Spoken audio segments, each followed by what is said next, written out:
Hello everyone, this is Anjali Tyagi and today I am going to explain the poem Fire and Ice, which is taken from the first flight book of class 10th.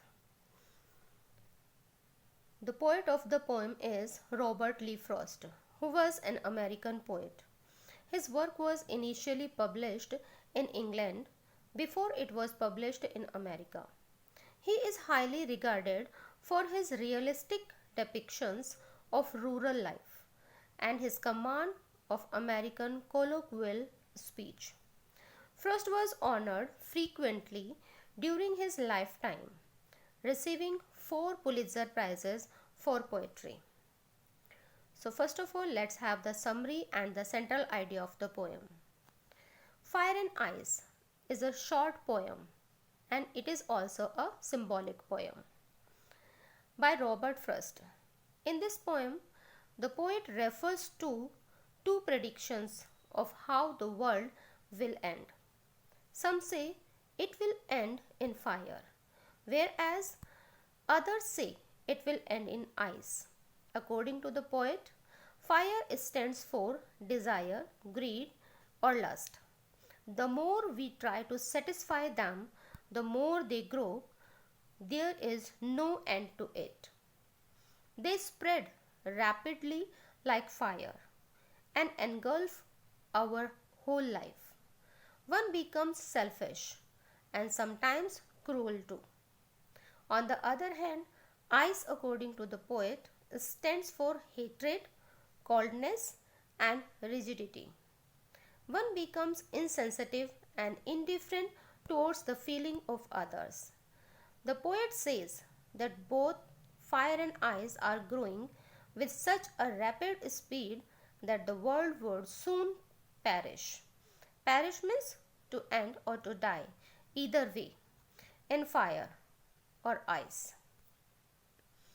Let's have the line by line explanation of the poem.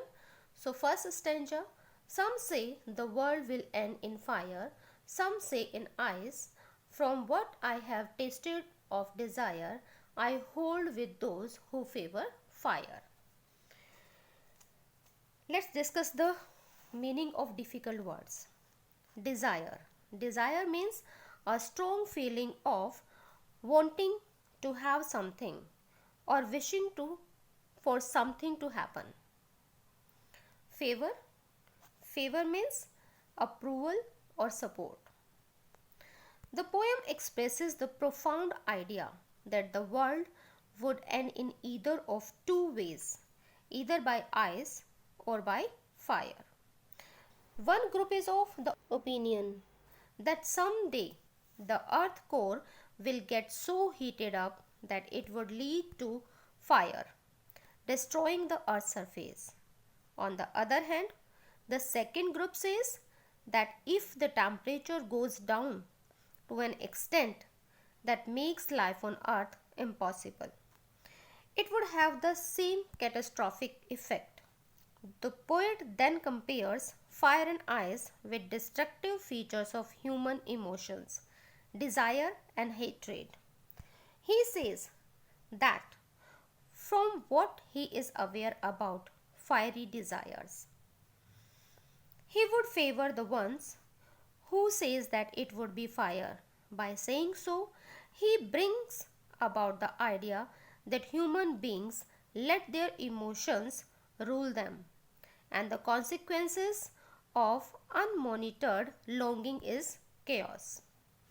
The second stanza, but if it had to perish twice, I think I know enough of hate to say that for destruction ice is also great and would suffice. Meaning of perish is to die. Suffice, be sufficient. Then by not waving off the first option of the fire, he considers if the world has to demise twice or to end twice, ice would be equally competent in ending it. He brings about a contrast between ice and hatred. The human capability of insensitivity and hatred has the potential for inner destruction, though slow and steady. It has the same effect that desire has on us. So, if given an option between fire and ice, ice would be just as good as fire to destroy the world. Now let's discuss the rhyming scheme. The rhyming scheme of the poem is A B A A B C B C B. And the poetic devices, first poetic device, assonance. Assonance is a repetition of vowel sound in same line. The repetition is at different places in different words. Example, the long sound of O or the prominent sound of O in line I hold with those favor fire. And alliteration. Alliteration is the repetition of a consonant sound at the start of two or more closely placed words. Alliteration is found in the poem as sound F in favor fire and sound of W in world will. Next poetic device is imagery. Imagery is used to make readers perceive things involving their five senses. Example, some say the world will end in fire. To say that for destruction, ice is also great. Anaphora. Anaphora is a poetic device. It is the repetition of a word or expression at the start of two or more consecutive lines. Example, the first two lines of the poem started with some say. So, anaphora is here. Now, personification.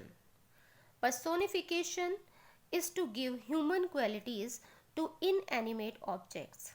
In this poem, fire and ice are capable of destruction.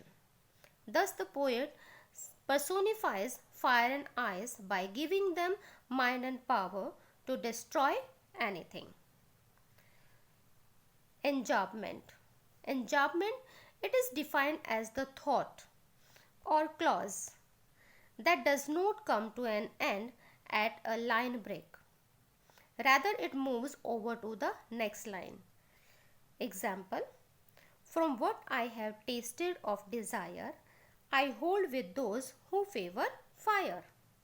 It means the first line doesn't have any punctuation mark and it continues to the next line. So, enjambment poetic device is here. This is all about the poem. Thank you very much for listening me.